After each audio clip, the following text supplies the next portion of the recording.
Takwa Talks with AI, when Takwa Talks to Technology, obrolan ringan menambah ketakwaan. Assalamualaikum warahmatullahi wabarakatuh. Selamat datang kembali sahabat Takwa di ruang perenungan kita. Kali ini kita mau coba dalami satu ayat yang penting banget nih di surah Al-Baqarah, ayat ke-12.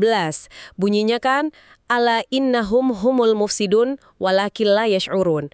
Kalau diterjemahkan kira-kira, ingatlah, sesungguhnya mereka lah para perusak itu, tapi mereka nggak sadar.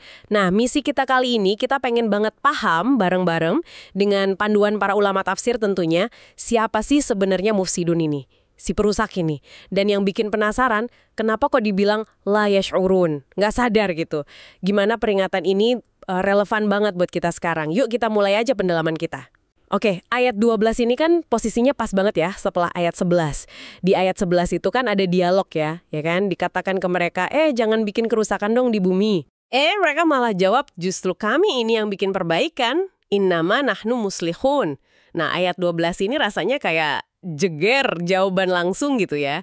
Gimana para ulama melihat hubungan antara klaim perbaikan di ayat 11 sama penegasan perusak di ayat 12 ini?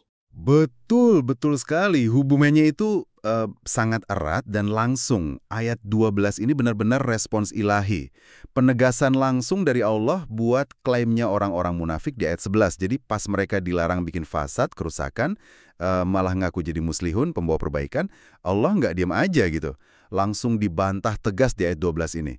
Para mufasir kayak Imam Az-Zamakhsyari di Al-Kasyaf atau Imam At-Tabari itu ngejelasin kalau ayat 12 ini semacam rat. Penolakan yang paling kuat lah. Seolah-olah Allah bilang, kalian ngaku bawa perbaikan, salah besar. Justru kalian itu intinya perusak. Jadi bukan cuma koreksi biasa, tapi nunjukin hakikat di balik topeng mereka. Wah, langsung dibantah sama Allah ya. Serius berarti ya, klaim palsu itu? Oke. Kalau gitu, mari kita kupas inti ayat 12-nya. Al-mufsidun. Orang-orang yang berbuat kerusakan. Kalau dari kajian para ulama tafsir nih, bentuk kerusakannya tuh apa aja sih? Apa cuman bikin kacau secara fisik gitu? Atau ada makna lain? Nah, ini dia. Ternyata cakupannya luas banget, nggak cuma fisik. Ulama-ulama dulu kayak Ibnu Abbas, Ibnu Mas'ud, Mujahid, Qatada, seperti yang kita bisa baca di rangkuman tafsir-tafsir besar ya, kayak Ibnu Katsir, At-Tabari, Al-Qurtubi, Al-Mawardi gitu. Mereka jelasin kalau akar dari fasad atau kerusakan yang dimaksud itu intinya adalah al-kufur, kekufuran, sama al-amal bil maksiyah, perbuatan maksiat. Nah, ini sumber kerusakan paling parah. Oh, jadi akarnya di kekufuran dan maksiat ya. Dari jalan Allah, menghalangi orang buat iman ke Rasulullah SAW, ke Al-Quran, itu fasad. Termasuk juga bersekutu sama musuh Islam buat nyerang kaum muslimin, itu namanya muwala al-kafarah. Misalnya ya, ngebocorin rahasia atau strategi kaum muslimin ke pihak musuh. Itu jelas kerusakan. Bahaya banget ya kalau gitu. Banget. Terus lagi, bikin perpecahan di masyarakat, nyebar fitnah, ngadu domba sana-sini. Itu semua juga masuk kategori fasad. Jadi secara umum, bisa dibilang gini, kalau kita melakukan apa yang Allah larang, terus ninggalin apa yang Allah perintahin, plus nanam keraguan soal agama, ya itu bentuk kerusakan. Imam Ar-Razi di Mafatih Al-Ghaib itu juga nekenin, syariat Islam itu kan datang buat jaga maslahat bumi. Jadi kalau kita berpaling dari syariat, ya otomatis bakal muncul kekacauan, kerusakan. Bisa spiritual, sosial, bahkan kadang fisik juga. Mensinya luas banget ya. Mulai dari akidah, ibadah, sampai ke hubungan sosial, stabilitas. Nah, ini nyambung ke bagian kedua ayat yang sering bikin kita mikir nih. Walakin la yash'urun. Tetapi mereka tidak menyadari atau tidak merasakan. Ini nih yang agak gimana ya, sulit dipahami. Kok bisa sih orang melakukan semua itu, kerusakan segitu banyak, tapi dia ngerasa biasa aja? Atau malah ngerasa benar? Gimana penjelasannya? Nah ini dia. Ini inti bahayanya kondisi ini. Kata yash'urun itu kan akarnya sya'ara. Ini sering dihubungin sama perasaan, sama persepsi yang halus gitu, kayak indra. Jadi la yash'urun itu bukan sekedar nggak tahu, kayak layak lamun di ayat berikutnya. Tapi lebih dalam. Mereka nggak ngerasa, nggak punya sense, nggak ada kepekaan kalau yang mereka lakuin itu salah, itu merusak. Oh, jadi beda ya nggak tahu sama nggak merasa? Iya, ada nuansa beda di situ. Nah, para ulama kayak Imam Al-Qurtubi yang ngutip pandangan Ibnu Kisan, terus Imam Az-Zamakhsyari, Ibnu Asyur, sampai ulama zaman sekarang kayak Syekh Utsaimin, itu ngasih beberapa kemungkinan penjelasan kenapa mereka bisa la yash'urun. Pertama, bisa jadi karena kebodohan yang udah parah banget gitu. Namanya jahnun murakkab. Pemahamannya udah kebalik. Mereka benar-benar yakin kalau kerusakan yang mereka buat itu ya sebuah kebijakan lah, strategi cerdas, atau bahkan dianggap perbaikan. Syekh Utsaimin bilang ini kemungkinan zon mereka, sangkaan kuat mereka. Ngerasa udah bener. Ngerasa udah paling bener gitu ya? Bisa jadi. Kedua, nah ini yang lebih ngeri lagi. Karena hati mereka itu udah kayak ketutup atau kekunci. Tubi'a ala qulubihim. Gara-gara numpuknya dosa nifak, dosa maksiat, hati itu jadi hilang sensitivitasnya. Jadi buta hati. A'ma al-qalb istilahnya Syekh Utsaimin. Mata kepala sih ngeliat, tapi mata hati udah nggak bisa bedain mana benar, mana salah, mana yang baik, mana yang buruk. Udah tumpul. Ya Allah. Serem juga ya kalau hati udah gitu. Betul. Ketiga, bisa juga mereka nggak nyadar atau nggak peduli sama akibatnya. Konsekuensi dari perbuatan mereka itu loh. Mereka nggak ngerasa bahayanya akibat buruk yang bakal nimpa. Entah itu di dunia, kayak aibnya kebongkar, atau konflik yang muncul gara-gara ulah mereka, atau ya siksa pedih di akhirat nanti. Ini disinggung sama Ibnu Al-Jauzi di Zadul Masir dan Al-Qurtubi juga. Nggak mikir panjang gitu ya efeknya ya? Bisa jadi. Terus keempat, ada juga yang menafsirkan kalau mereka itu nggak sadar kalau Allah itu maha tahu semua tipu daya mereka. Ngerasa aman aja gitu, nyembunyiin niat busuk di balik omongan manis atau perbuatan semu. Nggak ngerasa kalau Allah tuh ngawasin terus dan bakal ngungkap semuanya. Ini disebut sama Imam Asy-Syaukani di Fath Al-Qadir sama Maki bin Abi Thalib. Wah, kompleks juga ya penyebabnya kenapa bisa nggak sadar. Iya, makanya kondisi la yashkurun ini bahaya banget. Kalau kesesatan udah dianggap petunjuk, kerusakan dianggap perbaikan, wah pintu buat balik itu jadi susah banget. Ini ngingetin kita sama peringatan di surah Al-Kahfi ayat 103-104 itu loh. Soal orang yang paling rugi amalnya. Siapa mereka? Ya mereka yang sesat usahanya di dunia, tapi nyangka udah berbuat yang paling baik. Ngeri kan? Iya, bener banget. Ngeri kalau udah kejebak di kondisi gitu. Merasa bener padahal salah, merasa membangun padahal ya itu tadi, merusak. Ada nggak sih kisah nyata gitu dari zaman Nabi SAW yang bisa ngasih gambaran lebih jelas soal perilaku kayak gini? Ada. Ada satu riwayat yang sering banget dikutip mufassir, misalnya Az-Zamakhsyari di Al-Kasyaf atau Ath-Thalabi. Ini tentang tokoh munafik nomor 1 lah, si Abdullah bin Ubay bin Salul. Oh, si tokoh munafik itu ya. Gimana ceritanya? Jadi gini, suatu waktu, si Abdullah bin Ubay ini ketemu sama beberapa sahabat Nabi yang mulia. Ada Abu Bakar, Asy-Siddiq, Umar bin Khattab, Ali bin Abi Thalib radhiyallahu anhum. Nah, di depan mereka ini, Abdullah bin Ubay ngeluarin jurus pujiannya. Manis banget, berlebihan malah.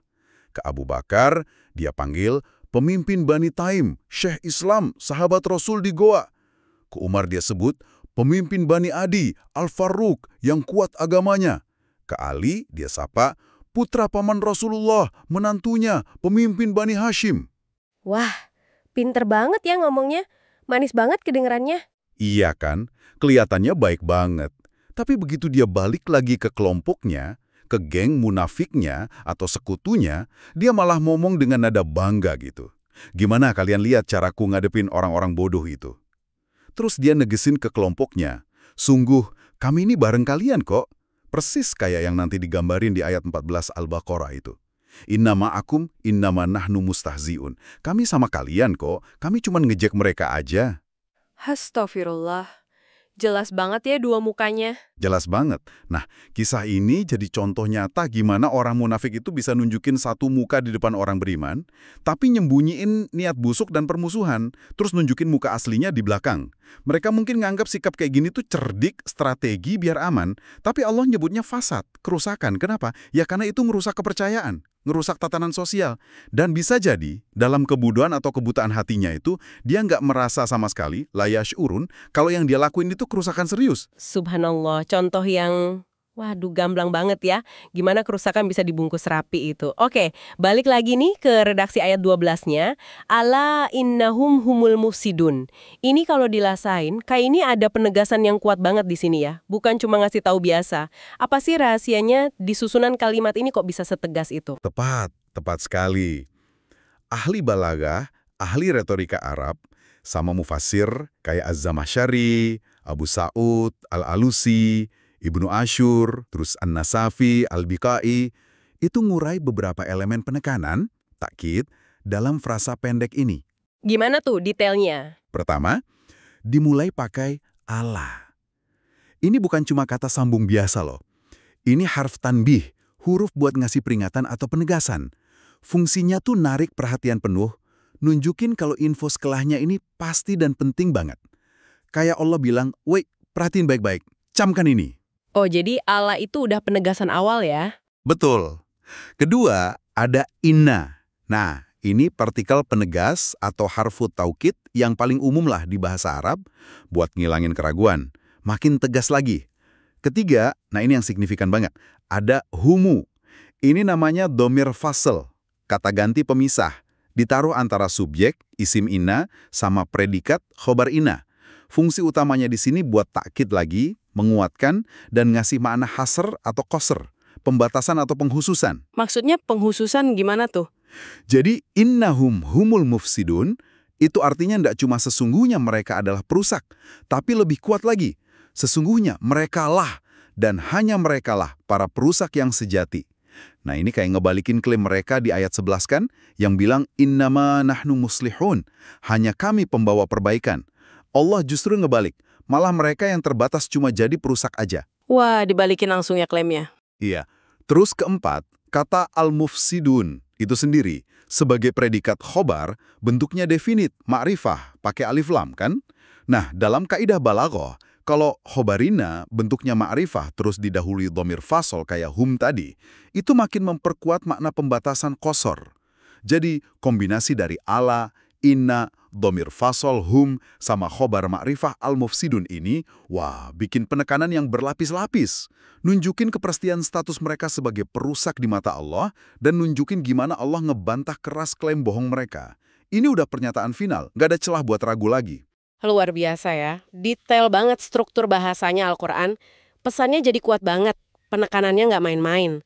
Nah, ini dia nih saatnya kita bawa semua ini ke konteks kita sekarang sahabat takwa.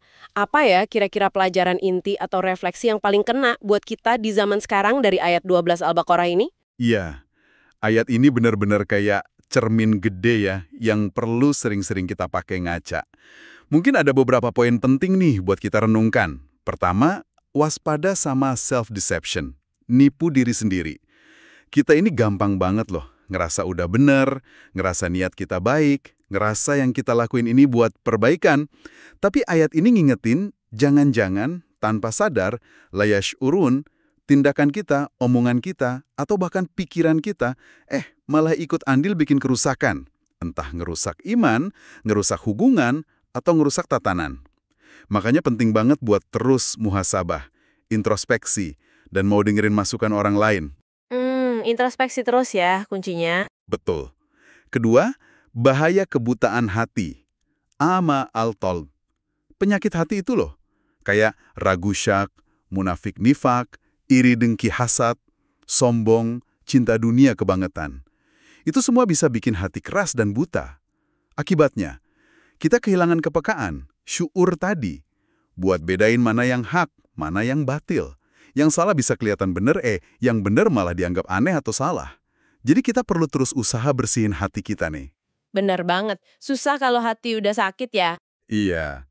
Ketiga, perlu punya kemampuan kritis buat bedain mana perbaikan beneran, mana kerusakan yang pakai baju perbaikan. Di zaman serba info ini kan banyak banget narasi, ideologi, gerakan yang nawarin solusi, kemajuan, reformasi, pencerahan. Nah, ayat ini ngajak kita jangan gampang silau sama bungkusnya aja. Perlu kita timbang isinya, lihat dampaknya nanti gimana, dan yang paling penting, ukur pakai timbangan syariat Allah. Ini beneran islah, perbaikan, yang bawa maslahat sesuai petunjuk Allah? Apa jangan-jangan ini fasad, kerusakan yang dibungkus slogan keren aja? Harus kritis ya berarti? Harus. Keempat, pentingnya ilmu yang benar dan kesadaran diri. Kan tadi ada kata la yash'urun sama la ya'lamun di ayat 13. Ini nunjukin kalau ilmu sama kesadaran itu kunci biar nggak kepleset. Jadi terus belajar agama dari sumber yang benar, pahami Quran Sunnah dengan baik, biasain diri buat sadar sama niat dan dampak perbuatan kita. Itu penting banget. Ilmu dan kesadaran ya? Dan kelima, ya ini, jaga integritas lahir dan batin. Peringatan soal kemunafikan kan keras banget di ayat-ayat ini. Ini jadi pengingat buat kita semua buat berusaha nyelarasin apa yang kita tampilin sama apa yang ada di hati. Nyatuin omongan sama perbuatan. Masya Allah. Refleksi yang balem banget ya untuk kita semua. Jadi kita udah coba gali gimana Allah negesin siapa perusak sebenarnya, ngebantah klaim perbaikan mereka, dan nunjukin betapa bahayanya kondisi nggak sadar pas berbuat salah. Ini semua jadi pengingat kuat buat kita biar selalu waspada ya. Jadi apa artinya semua ini buat Anda sahabat takwa?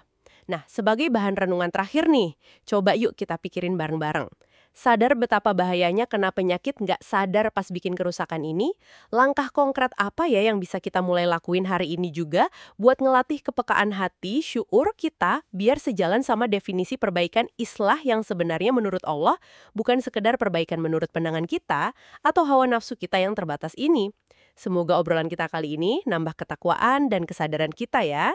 Sampai ketemu lagi di lain kesempatan. Wassalamualaikum warahmatullahi wabarakatuh. Wassalamualaikum warahmatullahi wabarakatuh. Takwa Talks with AI when Takwa Talks to Technology. Obrolan ringan menambah ketakwaan.